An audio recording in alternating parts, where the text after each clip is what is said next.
your dreams.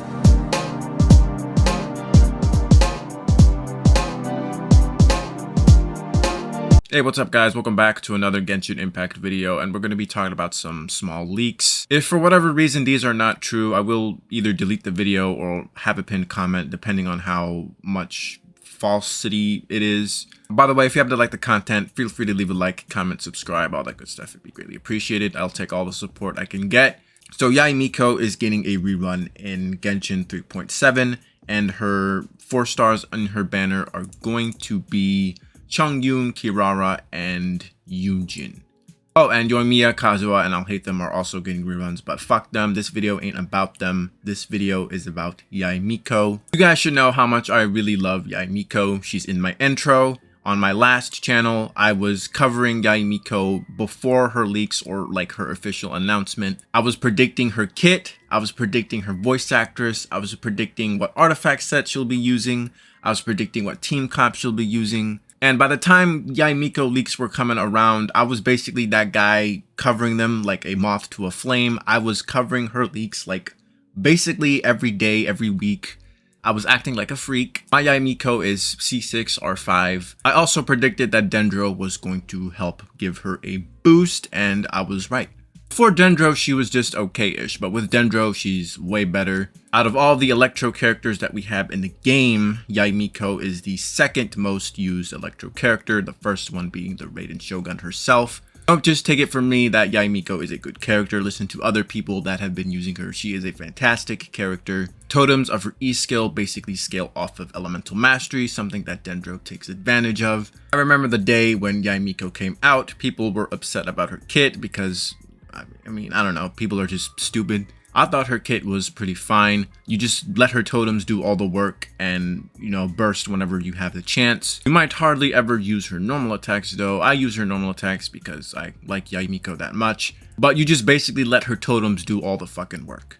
I remember mofos were comparing her to a C6 official when Yae Miko is at C0. Of course, majority of the 4 stars at C6 do surpass majority of the 5 stars at C0. That's just how broken constellations can be. Same thing with Xiangling and Hu Tao. A C6 Xiangling could out DPS a C0 Hu Tao, or a C6 Sucrose is better than a C0 Kazuha. Yae Miko's best constellation to stop at is most likely going to be C2. Since C2 does give her an extra charge on her totems, she typically has 3 charges, but with C2 she'll have 4 charges. So at C2, Yae Miko, when she uses her first totem, she'll have 2 charges instead of 1, and when she gets a second totem, she'll get a 3rd charge, and when she places down her 3rd totem, she'll get a 4th charge. Also, the range will slightly increase. So C2 basically gives a slight boost to her totems, something that she makes good use out of. The totems in Yae Miko's kit is pretty important part of her kit.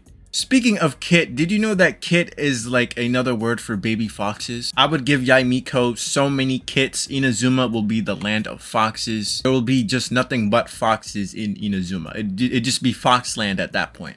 Anyways, back to Yae Miko's constellations. Whenever Yae Miko uses her burst, she will regenerate 8 energy for every Thunderbolt Tenko that's consumed. What this basically means is whenever you use Yae Miko's totems, when you have 3 of them on the field, and you use Yae Miko's burst, her burst will consume those 3 totems, striking the enemies 3 times. Those 3 hits are basically consuming the Tenko Thunderbolts. And since she regenerates 8 energy for herself whenever a totem gets consumed, that basically means that she gets 24 energy after she uses her burst when she has 3 totems on the field. So C1 is going to be pretty handy to reach to her burst a little bit more quickly. Although the first time you use her burst, it isn't going to be as quick. Although still pretty handy regardless. Yae Miko's DPS increases significantly at C4 whenever Yae Miko's totem hits an opponent. Electro damage bonus for all party members will increase for 20% for 5 seconds. So not only can this increase Yae Miko's personal damage, it can also increase any other electro character in the party's personal damage. At C6, Yae Miko's totems will ignore 60% of the enemy's defense. So it's pretty clear to me that Yae Miko's totems are pretty important in Yae Miko's kit.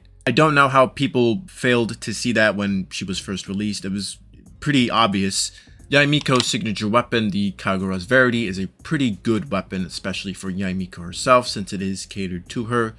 It has a crit damage of 66 at level 90, base attack at 608. The passive of this weapon is whenever Yae Miko uses her elemental skill, the elemental damage will increase, and you can get a max of 3 stacks whenever you use each of her skill 3 times. I think Yae Miko is the only character so far that can get all the 3 stacks since she can use her elemental skill 3 times. And once you get those 3 stacks, her elemental damage bonus will also increase. So this is a pretty good weapon for Yae Miko. If you can get this weapon, I would suggest that you can. If the leaks really are true, then Yoimiya will also have a rerun with Yae Miko, so you'll have a chance to either get the Kagura's Verity or the Thundering Pulse, also another good, excellent weapon. So this weapon banner does look pretty stacked, if it really is true. Good free-to-play option is the Widsith, since it does have crit damage as the substat. The RNG bonuses from the passive are pretty good, especially if you do get the right bonus of what you need. With the addition of Dendro in Genshin Impact, Yae Miko is way better. Aggravate reactions are really good since they scale off of EM and attack. It's also the only electro reaction that can crit. Aggravate Yae Miko will be a little bit more of a pain to build since you do still need some crit. However, if you're not in that type of mood to build crit, then hyperbloom is a pretty good option as well, since hyperbloom doesn't rely on crit. Hyperbloom Yae Miko, all you gotta do is just stack elemental mastery and you're all set. I personally prefer the aggravate build on Yae Miko, mostly because I already have a crit built on her already, so I might as well just go with aggravate. Anyways, that's going to be the end of this video. It's going to be really awkward if if it turns out these leaks are pretty false, but these leaks do seem pretty reliable. That's going to be the end of this video. Let me know what you guys think. If you like the content, like, comment, subscribe, all the good stuff, and I'll see you guys later. Bye bye now. Come again soon.